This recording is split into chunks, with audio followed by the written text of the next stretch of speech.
Hola a todos, yo soy Diego Mares. Hoy es 4 de agosto del 2021 y vamos a empezar con la clase de el libro de El Manual del Perfecto Idiota Latinoamericano.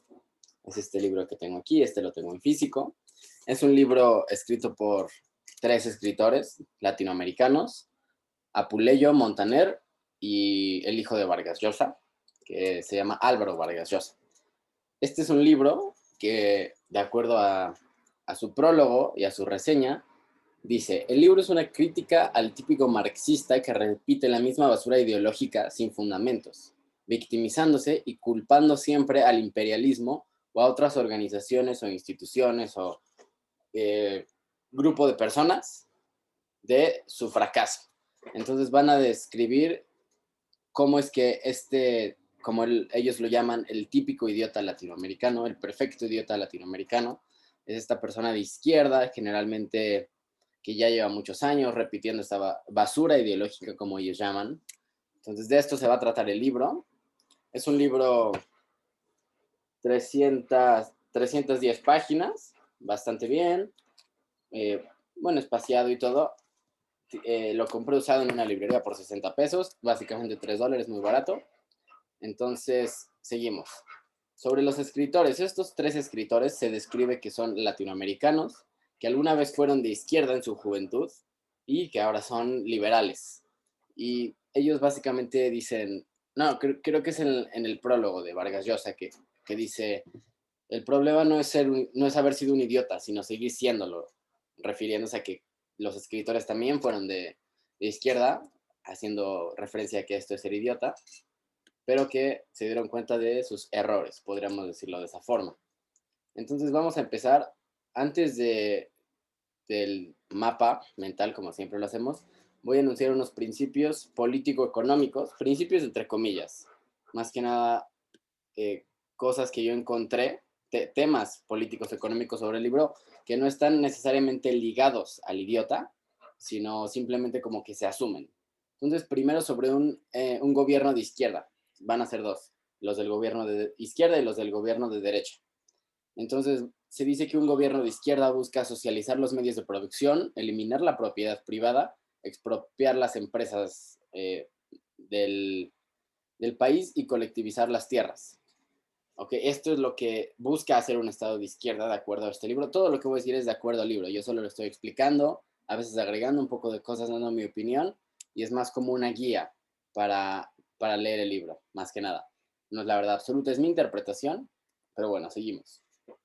Entonces, se dice que un Estado de izquierda también es un Estado interventor, regulador, estatista, y que está infestado de corrupción, clientismo político y empobrecimiento por el déficit fiscal.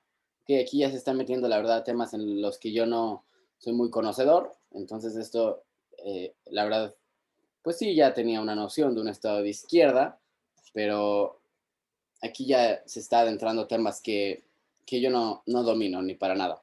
Entonces dice que entre más autoritario el Estado, más van a aumentar las desigualdades del país. Dice que hay una falta de desarrollo de los mercados, tanto nacionales como internacionales, y que la izquierda siempre va a satanizar a todos los que pongan en duda sus dogmas ideológicos. Va a censurar a los que le estén diciendo, no, pero es que tal, cuestionando, etcétera. Y bueno, esto es común, en mi punto de vista, de todos los fundamentalismos, ya sean de izquierda, ya sean religiosos, o ya sean de derecha incluso. Entonces siempre se va a satanizar a los que cuestionan los dogmas de una asociación, un grupo, una ideología que es extremista, ¿no? Que es dogmática, precisamente. Como tiene estos dogmas, son incuestionables en teoría. Entonces, esto me parece que siempre va a pasar, en este caso, pues sí, es en un gobierno de extrema izquierda, donde se sanatiza a este tipo de personas, y por eso también se describe, ya veremos después, al idiota como alguien intolerante, que incluso cuando es del otro lado de la conversación se está abierto al diálogo, a cuestionarse las cosas, etcétera, el idiota no está abierto al diálogo porque está en sus dogmas, no quiere la discusión, etcétera. Luego, después en el libro se enlistan diversos fracasos de izquierda, como por ejemplo, aquí yo no sé si estos son reales o no, solo los leí en el libro y los voy a compartir. Dice una empresa estatal de ferrocarriles en Colombia, que fue un desastre del Estado, creo que no dice el año. Luego dice el gobierno sandinista, que en 10 años bajó el poder de compra un 92%, y luego la devaluación de la moneda al intentar la igualdad económica en el gobierno de Alan García en Perú, y que 100 intis después del periodo del gobierno de Alan García valían solo 2 intis. Entonces lo que comprabas antes con 2 intis ahora lo necesitas comprar con 100, básicamente.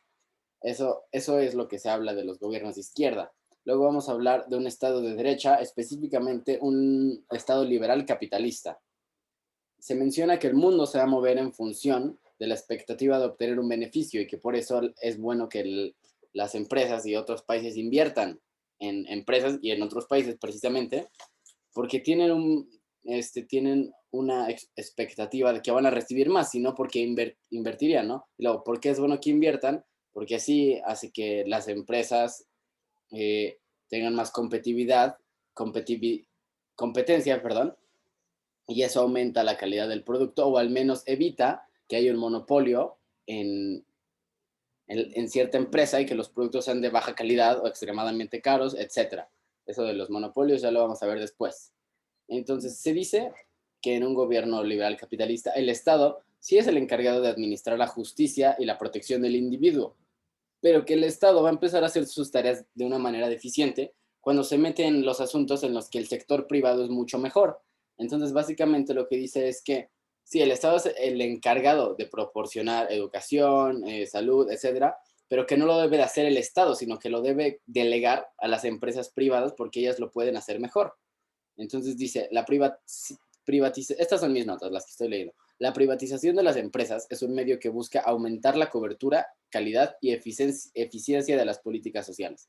Entonces, básicamente aquí se está luchando contra la privatización de las empresas, se está abogando por esto y luchando por el monopolio de los estados en las empresas, ¿ok? Eso es lo que se dice. Luego vamos a hablar de libre mercado. Se menciona bastante en el libro diciendo que en un gobierno de izquierda no se permite libre mercado, pero ¿por qué el libre mercado sí es bueno? Entonces dice que el Estado debe intervenir en el mercado, pero solo como un árbitro, para que las reglas del juego se respeten, no para imponer monopolios o leyes o etcétera que lo beneficien, o para monopolizar las empresas. Se hace mucho énfasis en esto de monopolizar las empresas. Entonces dice que el proteccionismo aduanero va a reducir la competencia exterior y va a degradar la calidad de los productos, que eso es precisamente lo que estábamos diciendo. Luego, más sobre el liberalismo, se dice que el liberalismo es una alternativa buena para Latinoamérica, según los escritores, y que se deben eliminar los monopolios, hacer una apertura hacia los mercados internacionales, atraer la inversión externa, respetar la ley y la libertad. Entonces, básicamente, eso es lo que se dice que se debe hacer. Se muestra el ejemplo de Chile, de cómo empezó a poner estas políticas exteriores e interiores y aumentó su PIB un 10% en el 92. Estas son cifras que yo no corroboré, solo las saqué del libro. Entonces, por si alguien quiere checarlas, siéntase libre de eso. Luego, seguimos. Tun, tun. Ok, ya vamos a empezar con el mapa, se los voy a compartir. Ok, entonces aquí tenemos estamos divididos en 4. Estamos divididos en el idiota, básicamente sus características, cómo es, qué es lo que dice. Bueno, no tanto qué es lo que dice. Y luego en la ideología del idiota, que son sus argumentos, que básicamente son estos 6. Y luego los contraargumentos que proporcionan los escritores. Que básicamente esto es un análisis del libro Las venas abiertas de Latinoamérica, escrito por Eduardo Galeano en el 70 y algo, creo. Es básicamente, leí en una reseña que era un antídoto a las venas abiertas de Latinoamérica, porque se hace un gran análisis y se proporcionan contraargumentos. Claro, también llevando todos los otros argumentos de este típico idiota latinoamericano, pero también se explica que este libro, el de las venas abiertas de Latinoamérica, es como una síntesis de toda esta basura ideológica que dice el latinoamericano. Entonces tenemos el idiota, argumentos, contraargumentos y luego varias cosas de Cuba. Y un par de cosas más que no puedo poner aquí. Entonces, primero que nada, vámonos en la parte verde, con lo del idiota. Entonces, el idiota es básicamente una persona inauténtica e irresponsable. ¿Qué significa esto en este caso para nosotros? Inauténtica es básicamente que es incapaz de pensar y y de traer sus propias ideas, de confabular sus propias ideas y de expresarlas. Básicamente se explica que tiene un panorama muy reducido y tiene una carencia de la capacidad para analizar, sintetizar, reflexionar y expresar sus ideas.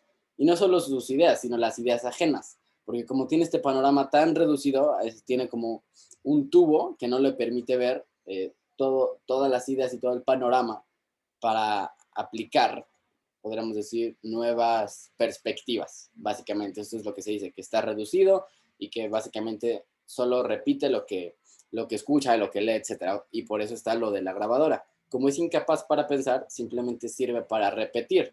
Es una grabadora dogmática. ¿Qué es lo que siempre dice? Sí, necesitamos la redistribución de la riqueza. También, como es una grabadora, se menciona que sus fuentes más, que básicamente todo lo que lee son puros libros de izquierda, escucha a personas de izquierda, sigue a personas de izquierda. Bueno, y esto es completamente natural en alguien que está metido en una ideología fundamentalista y dogmática. Si se dan cuenta, los que son dogmáticos religiosos solo están metidos en los textos de su religión, en los textos que reafirman su religión, que reafirma todo lo que dicen y no se detienen a leer lo que les dice que están mal, porque es una clara tendencia del ser humano querer estar bien, y si no se está bien, querer al menos creer que uno está bien, por supuesto. Entonces, esto es como yo lo veo, es natural. Ahora, no es que sea bueno, no lo estoy justificando, solo estoy diciendo, entendámoslo. Pero bueno, es alguien entonces dogmático que siempre va a estar hablando de la redistribución de la riqueza. ¿Ok? Una de las críticas que se hace a este idiota es que su ideología política, es decir, la de izquierda, está situada en un plano puramente teórico y que no sirve. Lo siento, ¿vas a querer pollo? Claro, No, o sea, no has comido. sí, pero no, ¿qué te acabo de decir? Lo siento, se me olvidó. Ahorita lo repito. Entonces, ¿vas a querer más pollo o no? Obvio quiero pollo, pero no ahorita.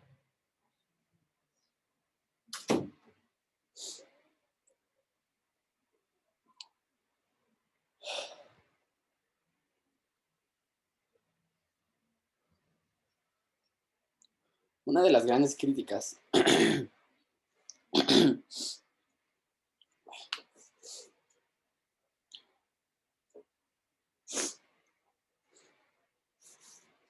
una de las críticas que se va a hacer a este idiota latinoamericano es que su ideología política, es decir, la de izquierda, está situada en un plano puramente teórico y que le falta el aspecto práctico y que es por eso que está tan, tan equivocada la ideología de izquierda, porque no funciona, aunque sea una utopía en la que todos vamos a estar bien. Incluso si así fuera, lo que critican los autores es no funciona en la práctica. Ya se ha intentado y se dan ejemplos tanto en Latinoamérica como en Rusia, etcétera. Entonces, eso es sobre lo inauténtico. Y ahora lo irresponsable, que por supuesto van de la mano. Básicamente, toda la historia y todos los sucesos los va a explicar con el materialismo histórico de Marx y en parte de Hegel. Obviamente ya eso después lo veremos, no en esta clase, por supuesto. Y siempre va a decir que los culpables son los demás, como explicamos al principio. Siempre es el imperialismo, el neocolonialismo, el neoliberalismo, la ONU, el Fondo Monetario Internacional, los países capitalistas, etcétera. Siempre van a ser los culpables los demás y no ellos. Entonces, eso es la parte de la irresponsabilidad. Aparte, que siempre va a intentar justificar a la izquierda, siempre va a decir por qué el gobierno de izquierda hizo algo que está bien, o por qué no estuvo tan mal, o suplantando la realidad con algo distinto para justificar que las acciones de cierto político o de cierto partido, etcétera, fueron las adecuadas o al menos no fueron las peores. ¿Ok? Entonces, eso es básicamente. Y ahora, va a ser un defensor a toda costa de los pobres, incluso si él no es pobre, porque se describe en este libro que el idiota es normalmente de clase baja, perdón, de clase media, media alta. Entonces va a decir que es una persona que tiene conciencia social y siempre va a estar diciendo social, social, social.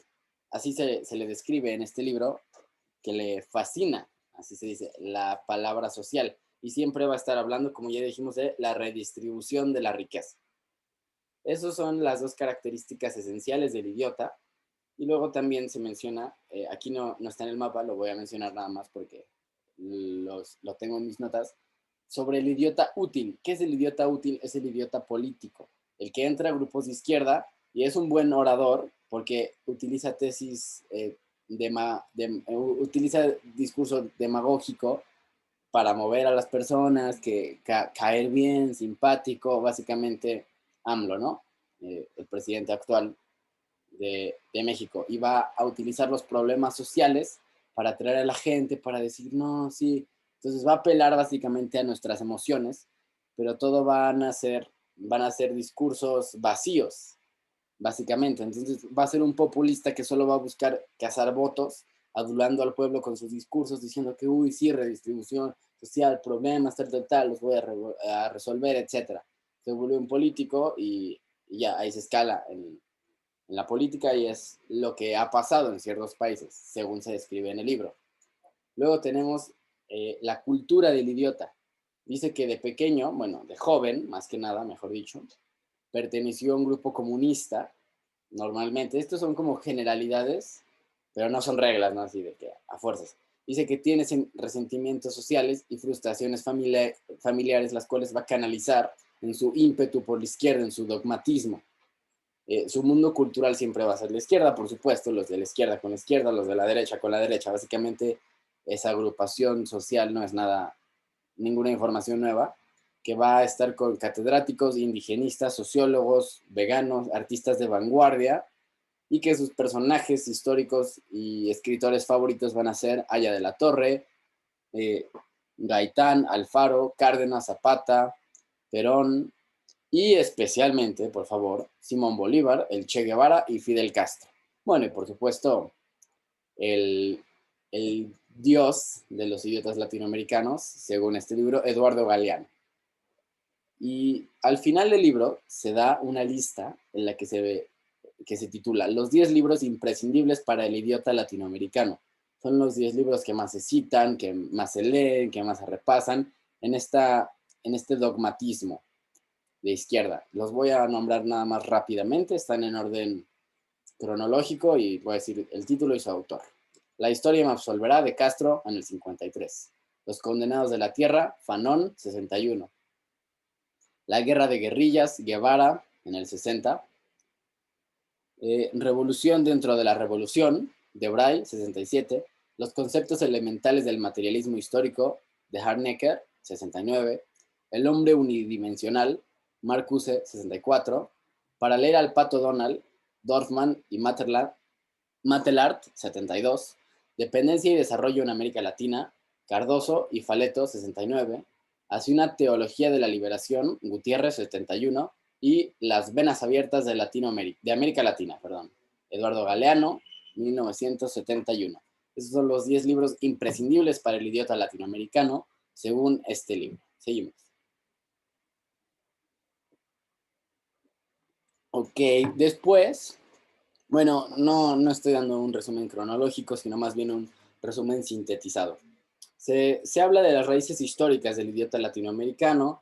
Va a decir que desde que las colonias hispanas se fueron de América se empezó la gestación de este idiota latinoamericano, con las influencias religiosas y autoritarias de España, etcétera. Se va a dar una clasecita de historia. Se va a hablar de Enrique Varona, El imperialismo a la luz de la sociología, que es un ensayo publicado en 1906. Se va a hablar de Mariátegui, el problema indígena, la Alianza Popular Revolucionaria de América, por allá de la Torre, los partidos socialistas en el 29 en Perú, etc. Entonces se van a hablar de datos aquí, la verdad, no tan importantes, no son lo más importante de este libro, entonces no creo que vale tanto la pena mencionarlos para no extendernos tanto, solo lo suficiente. Luego vamos a la ideología del idiota. Como ya dije, el libro que se menciona como la Biblia del idiota es Las venas abiertas de América Latina, y se dice que es una síntesis fundamentalista de Gunder, Mandel, Marx, Baran, Abelardo, Prebisch, Castro y Guevara. Entonces, que va a juntar todos estos autores y los va a poner en una síntesis fundamentalista. Así se le describe a este libro, escrito por Galeano. Yo solo estoy describiendo los aspectos del libro aquí. Entonces, vamos a empezar. El primero. Latinoamérica es explotada por los recursos naturales, así se denomina.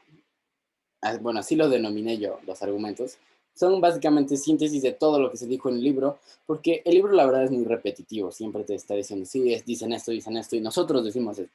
Entonces, básicamente, si te lees el 60% del libro, ya te leíste el 100%. Hay muchas partes que no vale la pena leer, las leí simplemente para darme una idea de cómo era este libro, ¿no?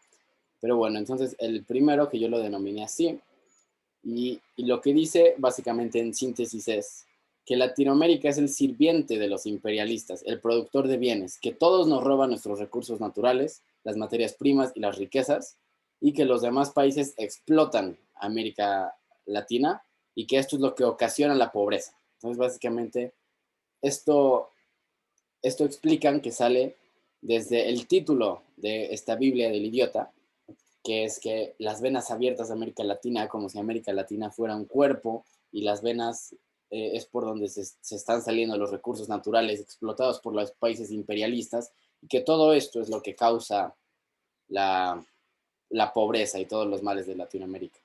¿Ok? Entonces, este es el argumento y ahora vamos con el contraargumento. Entonces, vamos aquí a la derecha y aquí a la izquierda. Ese es el argumento. América Latina es explotada y la pobreza es culpa de los imperialistas. Luego, ¿qué dice el contraargumento? Se denomina, Latinoamérica tiene sus ventajas comparativas. Se le denomina ventajas comparativas a explotar las habilidades de un país para producir y explotar algo. Entonces, se describe que todos los países tienen un nicho de supervivencia, que si no fuera así, ese país no existiría. Entonces, por ejemplo, Arabia Saudita con petróleo, Venezuela, petróleo, eh, Argentina, carne, cierto país está alta. Entonces, que cada país tiene una forma de sobrevivir y de exportar cosas para obtener dinero de afuera. Y que esto es lo que mantiene a los países. Y dice que eso lo tienen todos los países y que las ventajas comparativas es explotar estas habilidades que tiene tu país, habilidades o recursos o como quieras llamarlo. Esto es lo que se explica. Entonces dice que los países que mejor explotan sus ventajas comparativas son los que tienen más éxito económico. Entonces, y dice, el hecho de que un país pueda explotar estas ventajas no quiere decir que está oprimiendo a los otros países. ¿Ok? Entonces se describe este fenómeno en el que la verdad a mí me hace bastante sentido las ventajas comparativas y que sí, cada país tiene que exportar para sobrevivir, definitivamente. Entonces no me parece que sea adecuado el argumento dado por los idiotas latinoamericanos, o así es como se describe en este manual, vamos a llamarle. Entonces, y luego como fra, no fragmento, no sub, bueno, seguimos. Es que, bueno, 1.1 del argumento, del contraargumento. La búsqueda de un beneficio es sana y buena, y que obtener obtener utilidades por el capital invertido es algo que beneficia a la economía de un país, del otro y de todos, porque se crea un sistema, una red de capital en donde se puede reinvertir y generar más riqueza, que eso ya lo vamos a ver después. De hecho, ahora. El segundo argumento, bueno, ya quedó refutado el primer argumento. En mi opinión, sí, no me parece que los imperialistas sean los culpables de, de todo lo malo solo porque estos países explotan sus ventajas comparativas. Luego seguimos con el segundo argumento que dice suma cero y redistribución.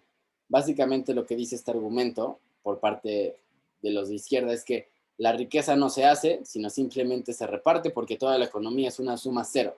Los que ganan lo que ganan unos, otros lo pierden. Entonces, si yo gano un peso es porque a fuerzas alguien tuvo que perder otro peso. Si yo gano 10 pesos es porque alguien tuvo que perder 10 pesos. Esto es lo que se denomina como suma cero. Entonces, así se describe la economía mundial y se dice la solución a la pobreza es la redistribución de la riqueza. Eso es lo que se dice en el argumento. Y el contraargumento básicamente dice que la riqueza de un país no es la pobreza del otro, que el sistema capitalista está diseñado o funciona, como se quiera decir, para generar más riqueza al agregar valor a la sociedad, porque la riqueza no solo está, sino está, pero también se genera. Entonces, más riqueza se puede generar si se aporta más valor a la sociedad. Eso es lo que se describe. Entonces, por eso el segundo argumento de que la economía es un juego de suma cero, no, no corresponde con la realidad de acuerdo a este segundo contraargumento. Entonces, que el desarrollo económico está alimentado de esto y que la solución no es redistribuir la riqueza, sino la solución es crear un sistema que siga generando más riqueza suficiente para todos, para que los más pobres no estén tan diferenciados de los más ricos en una sociedad. Esto es una utopía, definitivamente, o al menos en mi punto de vista, pero esto es lo que dice el segundo contraargumento, que la riqueza no está, sino que se crea y se puede crear más riqueza. La solución no es la redistribución de la riqueza, sino la creación de más riqueza. Entonces, seguimos. Tercer argumento. Se dice que Latinoamérica es un engranaje dentro del sistema capitalista. Esto es lo que dicen otra vez, la victimización extrema. En eso sí estoy de acuerdo, en que hay una victimización por parte de ciertos grupos de izquierda diciendo que todo es culpa de los demás. En esa observación estoy completamente de acuerdo. Entonces, Latinoamérica es solo un engranaje más y que la fuerza del sistema imperialista, como ellos llaman, descansa en la desigualdad de sus partes. Luego vamos al contraargumento 3. Lo que dice es, por supuesto, y eso es bueno. Dicen, y básicamente sí, obviamente Latinoamérica forma parte del sistema, afortunadamente. Si no formara parte de este sistema, probablemente estaría mucho peor. Y luego que el proceso de la integración de América Latina a la economía mundial fue un proceso que fue ocurriendo poco a poco y no fue planeado por unos imperialistas que querían explotar todas las debilidades y hacer pobres a todos para quedarse ellos con la riqueza. Se dice que no es así, sino que fue un proceso que ocurrió naturalmente. Aquí no me quiero meter en temas del orden mundial, etcétera, sino que esto es lo que se responde. Y luego 3.1 sobre la desigualdad que se menciona, ¿no? Que la desigualdad es necesaria para el sistema, etcétera. Y luego, eh, bueno, eso lo vamos a, ya estoy viendo, la segunda parte del tercer contraargumento, no lo vamos a ver ahorita, creo, pero bueno, dice que a América Latina le conviene que las grandes economías forman parte del mercado, por dos cosas, porque les dan dinero y tecnología. Entonces hacen que el mercado se mueva de mejor manera y que la competencia del mercado es benéfica para los consumidores. Y también generan más trabajos, más riqueza y más valor. Entonces es bueno que América sea parte del engranaje capitalista, porque esto es benéfico para todos, básicamente. Es lo que dice el tercer argumento. Luego, el tercer contraargumento, más que nada. Mejor dicho, mejor dicho. Entonces nos vamos al cuarto argumento en contra del capitalismo o a favor de la izquierda, no sé cómo veríamos esto, pero bueno, básicamente dice el subdesarrollo es culpa de los opresores, lo tenemos del lado derecho. ¿Y qué es lo que dice? La pobreza, el analfabetismo, el desempleo y la hambruna, todos son culpa de la opresión del sistema que no permite a los países latinoamericanos un desarrollo óptimo. Entonces, que otra vez, la victimización, de que el imperialismo está oprimiendo constantemente a estos países para que no se puedan desarrollar y que todos los problemas son culpa de los imperialistas malvados. Eh, el cuarto argumento, el cuarto contraargumento, dice, el subdesarrollo es real, pero hay soluciones. Entonces, básicamente, ese es el título. Y lo que dice es que la pobreza es evidente, pero igualdad de pobreza, que es lo que propone la izquierda, no es la solución. Los problemas sociales en Latinoamérica son reales, sí hay analfabetismo, hay hambruna, etcétera, pero no es por culpa de los imperialistas malvados de que Latinoamérica no se desarrolle.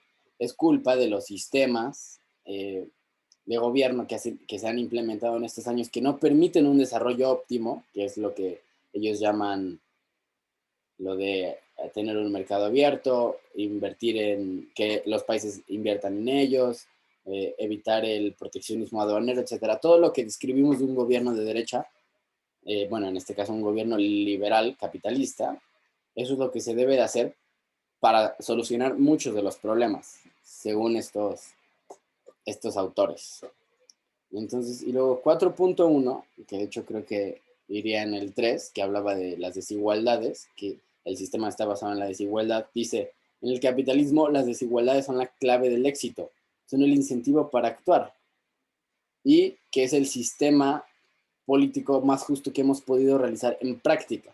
Entonces yo creo que aquí se está diciendo de manera implícita que sí, que tal vez la izquierda y su comunismo tenga un mejor sistema, un sistema más justo en la teoría, pero se dan ejemplos de por qué en la práctica no funciona.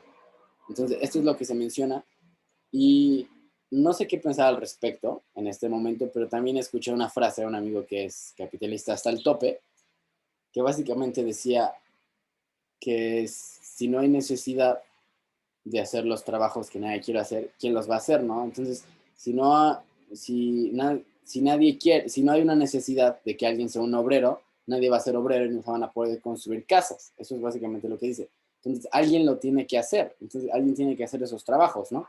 Ya después, en la conversación que tuvimos cuando me mencionó esto, ya dijimos de no, de las máquinas después podrían, quién sabe qué, tal, tal, tal.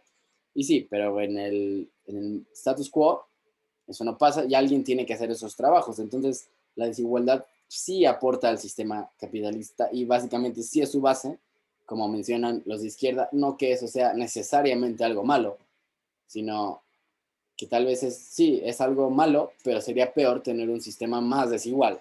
En la práctica, como se insinúa que es un gobierno de izquierda. Pero bueno, seguimos con el quinto argumento de los izquierdistas.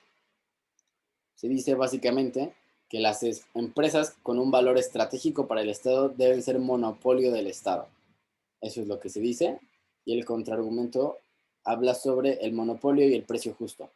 Entonces dice que los precios del mercado cambian de acuerdo con la oferta y la demanda. Aquí ya tenemos la mano invisible de la oferta y la demanda, que va a cambiar de acuerdo a las necesidades del mercado. Entonces, que es un sistema que funciona bastante bien, supuestamente, a excepción de ciertos casos en donde los precios se vuelven una locura, pero que el precio justo es el que asigna el mercado, incluso cuando no sería el precio justo, porque el mercado tiene estas necesidades, ¿no? Es como se describe. Entonces, y también dice, la asignación de un precio justo no es viable. Se menciona que ya se intentó en Rusia y que tuvo consecuencias catastróficas y que el precio estaba mucho más loco y que todos se empobrecían, etc. Este es otro caso que yo tampoco corroboré, el de Rusia y su precio justo. Estoy confiando en lo que dice el libro, tampoco lo tomen como la verdad absoluta. Y último argumento es dentro del hoyo. Y básicamente dice, la deuda extranjera y la participación de Estados Unidos en las economías latinoamericanas está hundiendo a Latinoamérica en la pobreza. Entonces, la está oprimiendo. De nuevo tenemos esta victimización diciendo que la ONU, el FMI, la deuda extranjera, Estados Unidos lo están manteniendo en este hoyo, ¿no? Entonces, a lo que se responde con el sexto contraargumento que dice cómo salir del hoyo. Y aquí se mencionan ciertas acciones que deben tomar los países de América Latina. Dice, 1, desarrollar un mercado nacional fuerte con ahorro e inversión doméstica. 2, diversificar su economía y no ser completamente dependientes en la producción de un solo recurso o materia prima, como Venezuela, yo lo estoy agregando, como Venezuela. 3, incrementar el comercio en otros países latinoamericanos para crear una red de comercio y apoyo. Entonces, como el Tratado de Libre Comercio, pero entre Latinoamérica con la OEA podría ser, etc. Entonces, eso es básicamente sobre los argumentos del idiota latinoamericano y los contraargumentos que proporcionan estos escritores. Bueno, vamos a seguir. Ok, tenemos Cuba. No por último, porque hacen falta un par de cosas que no están en el mapa, pero seguimos. Entonces tenemos Cuba, se menciona, y voy a citar, el idiota tiene una relación sentimental con la revolución cubana. Siempre busca justificar a Cuba y culpar a los imperialistas estadounidenses. Esta es como la introducción. O sea, ¿por qué se menciona Cuba? Porque es un tema muy recurrente en el idiota latinoamericano, o al menos eso era en el 95, creo que se publicó este libro. Entonces se mencionan ciertos antecedentes de Cuba, que básicamente es que del 40 al 52 tuvo un gobierno democrático hasta que Fulgencio Batista dio un golpe de Estado y se estableció como dictador. Luego hablan de su expansión económica, que el 80% estaba alfabetizado, que el PIB era muy similar al de Italia y que de hecho había, aquí está, bueno, no tengo el número. Ah, aquí sí, ya lo tengo. De 12,000 solicitudes de italianos solicitando querer irse a vivir a Cuba durante estos años. Entonces, si 12,000 italianos querían irse a vivir a Cuba es porque Cuba estaba bastante bien. Eso es básicamente lo que se quiere decir con estos datos antecedentes. Y luego se habla de la Cuba de Castro, la Cuba castrista. Entonces se dice primero que Fidel Castro expresó que él era un marxista desde la universidad y que siempre tuvo la intención de instalar el comunismo en Cuba. Entonces, de que eso, que el argumento que mencionan los de izquierda de que no, lo del comunismo fue, lo de intentar el comunismo de izquierda fue un arma de defensa para la opresión de Estados Unidos, etcétera, que no fue así porque Castro ya tenía sus planes de llevar el comunismo a Cuba.